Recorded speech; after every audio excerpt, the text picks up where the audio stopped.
So stupid's not the problem. So we have people who are lazy, very few are stupid, but the majority, the main reason most people are broke is because they are arrogant. I will sit here and say all the things I've said. I will do this, take time out of my life for free. Somebody at home will watch and digest it for free. They will agree with the things that are being said, or at least be entertained enough to continue to watch. And then I'll say, I'll teach you how to make money online. CobraTate.com, you can join the real world. And they'll sit there and go, nah, I'll do it myself. They're arrogant. They have these egos from fuck knows where because they didn't earn it. And they're just too arrogant to listen to anybody. I became world champion by listening to my coach. I didn't become world champion by walking in and saying, I'll do it myself. That's not how you get anywhere in life. You have to listen. If Mike Tyson were to walk in, or if Elon Musk were to walk in here and talk to me about money, I wouldn't be sitting there going, I can do that. I'd be like, oh, Mr. Elon, richest man in the world. Hello, very nice to meet you. Please, even though I already understand I don't want to launch a car brand or put rockets in space, please, you must know some things I don't know. How do you deal with the currency fluctuations? Does inflation impact how much it costs for you to send a rocket into space? Like, I'd ask him something that's useful, right? But some people are so brutally arrogant that they'll sit here and they'll listen to all the things I said, and they'll agree that I'm intelligent, they'll agree I'm massively successful, they'll sit there and go, yeah, but you know what? I'll do it myself. I don't want to join that school because, you know, I'll do it myself. They're arrogant. Everybody's fucking arrogant. I sit with people who I used to go to school with from Luton who are still broke and tell them how to make money. And you know what they do? They answer back. Yeah, but you know, it's not that simple because, you know, the wife gets the kid, and you know what, and I don't like to do things that way. The way I like to work, the way you like to work is why you're fucking broke. So what the fuck are you talking about? You just sat here and wasted 10 minutes of my time. I told you how to take your business of painting and decorating or whatever the fuck you're doing and make a serious amount of money, and now you're telling me the way you like to work? Then stay fucking broke. The fuck you want me to do? What level of arrogance? But this is people. They'll sit with a multi-millionaire and tell you their view. Oh, I think that know when you're out qualified and accept it and learn. So we all do. I can't play piano for shit. The piano teacher walked in here and said, this is what you do, and I said, well, I like to move my hands this way. What kind of dumbass? But this is the arrogance people operate under. So I'd say 20% of people are lazy, 20 to 25%. A large portion of the world are not lazy, they're actually working exceptionally hard, but they're doing the wrong thing. 5% of people are too stupid, so say 25%, 5% is 30%, but 70% of people are brutally arrogant. This is why they are. That's the truth. And how did you make your first million? Good question. I've talked about this already. It was an unorthodox strategy. I've talked about it at length, so I won't give the whole story because it's too long. But I identified a gap. I identified a market. I approached the scenario and the situation extremely professionally. And I worked exceptionally hard to earn the first $1 million. So my first millions came from owning a webcam studio. So I saw a little advertisement in the corner of a webpage saying, talk to live girls now. I've never been a porn guy, I'm not interested in that shit, but I was like, that's interesting. I know some girls who need some money.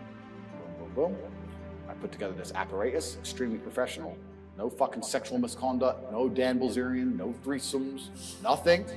Very professional. 50-somes if it's down. Very professional outfit.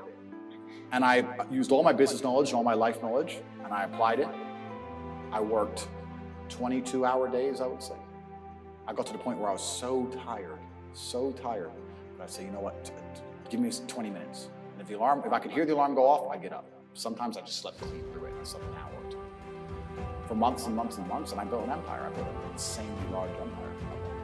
I'm completely out of that business now, but how did I do it? As in, did you sell it? I didn't sell it, I just closed it all down, I moved on. I started making a bunch of money and I found other opportunities. But how did I get that opportunity? First thing I said, pay attention. I paid attention, I looked at the girl. I'll give you the coffee shop example. This is what I did. I clicked on that advert, I saw the girl sitting there, miserable, waiting for a customer. I thought nobody's gonna buy from an unhappy page.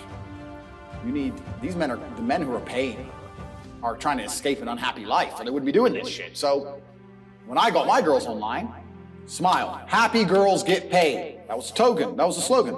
Happy girls get rich. Joking. Ha ha ha. Who's you gonna pay? You're gonna pay the girls like, yeah, having a blast. So I paid attention to the competition. I saw an opportunity, just like the coffee shop. So all the things they did wrong, the room was messy, camera quality was shit, there's the basic stuff. The way the girl acted and interacted, all that stuff. And I applied it all by paying attention countless hours watching everybody else, finding the way to do it better, just like with the coffee shop, and I did it better. So I was absolutely utterly perspicacious, and that's how you make money. And I did it with that, but I could have done it with anything. And now I do it with everything.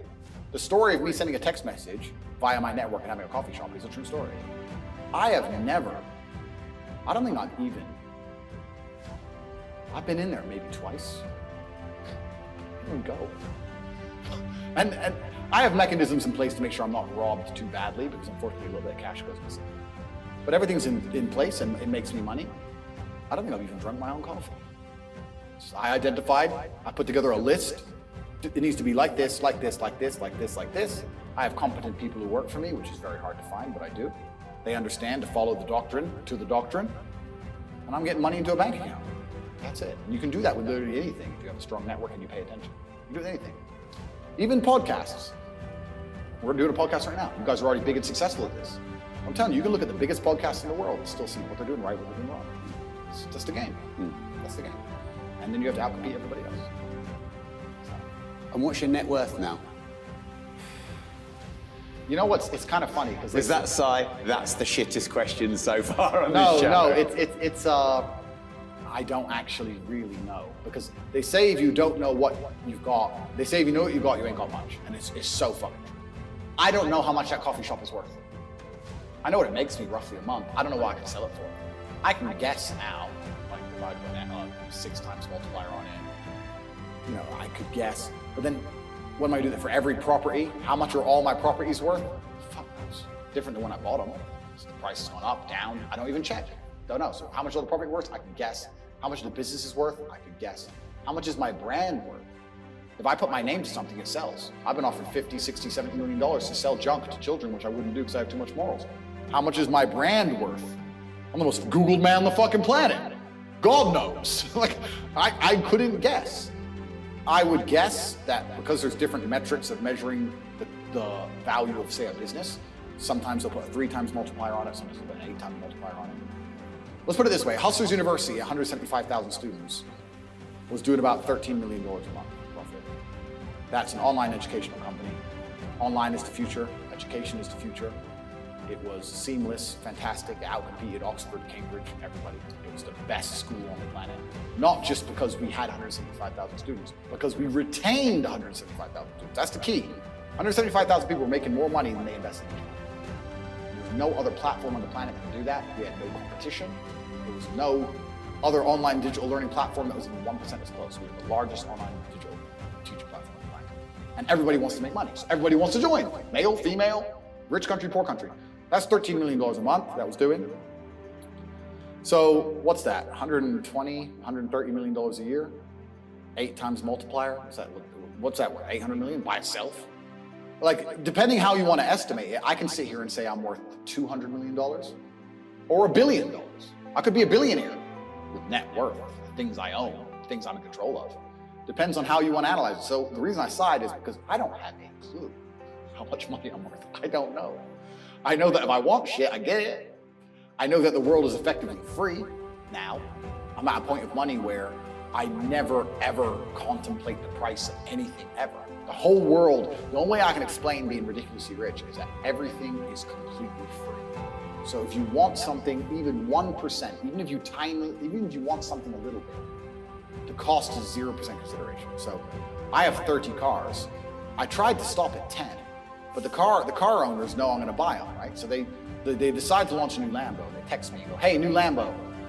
I don't even ask to see a picture. I'm just like, okay.